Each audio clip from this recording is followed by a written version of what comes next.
Well, to Liberia now, where treatment centers are at capacity. Today, the UN's Ebola mission chief said that's the next step, increasing that capacity. But it's a tough goal for aid work groups like Médecins Sans Frontières, where resources are already stretched thin.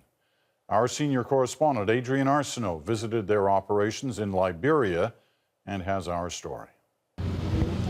The slow walk of a man who knows he needs help.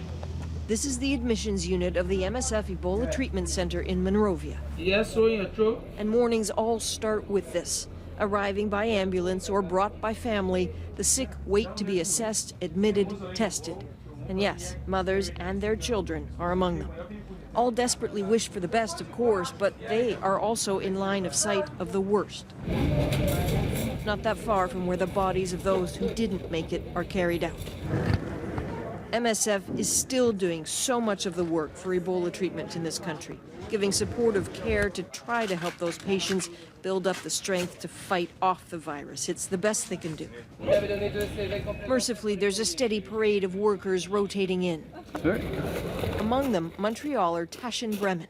She's only been here a few days, but says she's already lost sense of time. Was ready to deal with Ebola, just surprised at the shock of the spillover effects. But it's tough because we have deaths, more deaths than usual.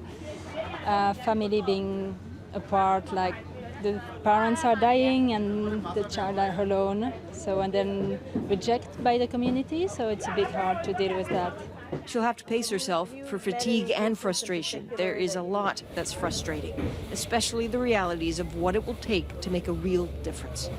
Just about the only thing it seems that will stop the exponential spread of this virus is if more people manage to make it to treatment centers like this one. Right now in Liberia, only about 18% of the people with Ebola are coming to clinics like this. The rest are being treated at home, potentially infecting everyone else around them. Until that changes, Ebola will just keep winning.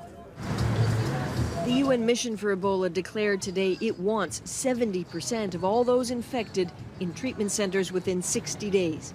Fine to say that, but making it happen is another matter. This MSF clinic, which holds 200, is scrambling to build room for another 200 by the end of October. Construction of clinics region-wide is still underway. And really, that's about more than stopping the spread of the virus. It's about giving those who are sick every chance to survive. Here, the majority of patients do die, but 40% of them make it. Maybe that doesn't sound particularly good, but given the conditions in Monrovia, it's encouraging. A message that Ebola doesn't have to be a death sentence. Jenna Chroma is proof of that. She is a survivor, free from the virus, a threat to no one, and likely immune to ever getting Ebola again. Jenna, congratulations. Thank you. You look so tired, but it's so amazing that you're leaving today. Yeah. How are you feeling? I'm feeling good. She's weak, yes, and sad. Her sister and brother both died, so she's going home to no one. But she is free. In that brown envelope, a certificate proving it. And as much to make the point to the world as to comfort her, there's this, a touch. At this moment in West Africa, when it seems no one touches anyone else, for them to lay hands on Jenna is to tell her she's finally okay, no more worries. If you haven't felt the warmth of someone else's skin in a long time, what a thing this is. Adrienne Arsenault, CBC News, Monrovia.